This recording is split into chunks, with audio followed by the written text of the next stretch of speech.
Happy day, students. Welcome to Class 7 English. And today's topic is prose, and the unit number is 10, and the lesson name is the Kabuliwala.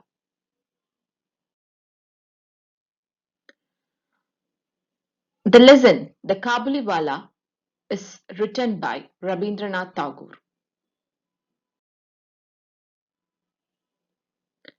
Rabindranath Tagore, a Bengali writer who won the Nobel Prize for Literature, wrote novels, essays, short stories, travelogues, dramas, and numerous songs. However, he is perhaps best known for his lyrical poetry. Tagore also founded the Vishwa Bharati University. The characters involved in this particular story are the narrator who is none other than the writer of the story, and the second person is Minnie, the daughter of the narrator. And the third and most important person and the character of this story is Rahmat, the Kabuliwala, a merchant from Kabul, Afghanistan, who came to Calcutta to sell different things. So let's get into the summary of the story. Kabuliwala. The story opens with the narrator describing his 5-year-old daughter, Minnie, who is very, very naughty. She can't stop talking for a minute, and she was frequently scolded by her mother for the same thing. The narrator, on the other hand, thought that it is unnatural when Minnie kept quiet, and so he loved talking to her and answering her questions always. Her mother is being strict, and her father is always supporting her in all the sorts of her life. One morning, Minnie was chatting with her father while he was working on an adventurous novel. As we mentioned, her father is a writer. He was writing something interestingly, but she was asking so many questions. She looked out of the window and she spotted a Kabuliwala named Rahmat and started calling to him.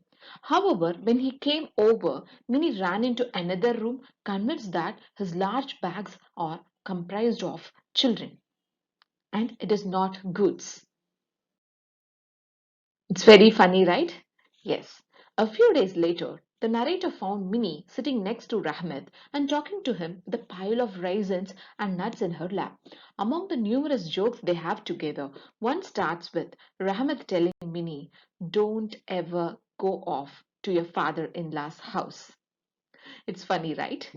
Yes, the narrator felt happy to spend the mornings just listening to Rahmat's stories of Afghanistan and traveling because the narrator is a person who writes stories over here. He's a writer by profession. So he loves to listen to Rahmat to know the different culture that is being followed in Afghanistan. Minnie's mother was very different. Minnie's mother was very different. She was scared of the outside world and imagined that it is full of extreme dangers for her daughter. Unhappy with Rahmat and also with her husband, she told her husband Rahmat was a complete stranger, spending so much time with Minnie. She warned the narrator to keep an eye on him. When the narrator told her there was nothing to worry about, she said about the possibility of Minnie being kidnapped and sold into slavery. Rahmat, however, continues to come, and the narrator continues to enjoy seeing him with Minnie. One morning, the narrator heard something going on in the streets and looked out the window to see Rahmat covered in bloodstains being led down the street in handcuffs. And our narrator and the entire family was really shocked to see the incident. The narrator ran outside and Rahmat confessed to him that he got into a physical altercation with a customer who had refused to pay, and during the fight he stabbed the customer. Minnie came out and asked Rahmat if he is being taken to father-in-law's house, and Rahmat said yes with a heavy heart, and Rahmat was sent to jail. Years passed by. Too easily, Minnie forgot her old friend and made new friends. A few years later, the narrator and his wife were preparing for Minnie's wedding day. The house was full of people setting things up, and the narrator has isolated himself in his study. Rahmat suddenly arrived and told the narrator that he had been released from jail the day before, which reminded his crime and it disturbed the narrator, since it was the wedding day of Minnie. The narrator told Rahmat that they were busy and he should leave, but Rahmat requested to see Minnie. Once again, the narrator tried to brush him off and Rahmat prepared to leave. But when he neared the door, he asked the narrator to give Minnie some grapes, nuts, and raisins he brought for her as a reminder of their past friendship. For the sake, the narrator gave some money to pay Rahmat, but he refused the payment and told the narrator that he had come with his own daughter in mind and not to do business.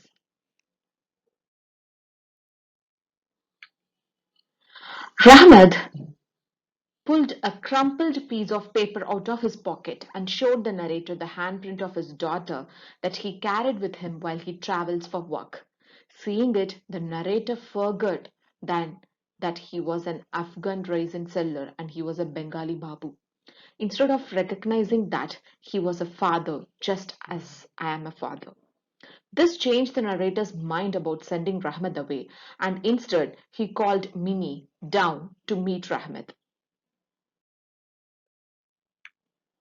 When she came down, she was dressed as a bride and felt shy and uncomfortable. Rahmat tried to joke with her as he used to asking if she is going to her father-in-law's house. But instead of laughing and asking questions, Minnie blushed and looked away. The narrator felt a strange ache in his heart. As Rahmat thinks about Afghanistan and his daughter, the narrator pulled out some money and asked Rahmat to use it to go home. When Minnie left the place, Rahmat suddenly realized that his daughter, like Minnie, will have grown up and be different from the little girl he once knew. Now, Minnie's father insisted Rahmat that by your blessed reunion with your daughter, Minnie will be blessed. Giving Rahmat the money meant that Minnie's wedding party was not as grand as it might have been, but the narrator was happy with it, believing that the ceremony was lit by a kinder, more gracious light. I hope you all enjoyed the summary of this story, the Kabuliwala, and I hope you would be happy to read such a heart touching story. Thank you so much for listening to me. Have a good day.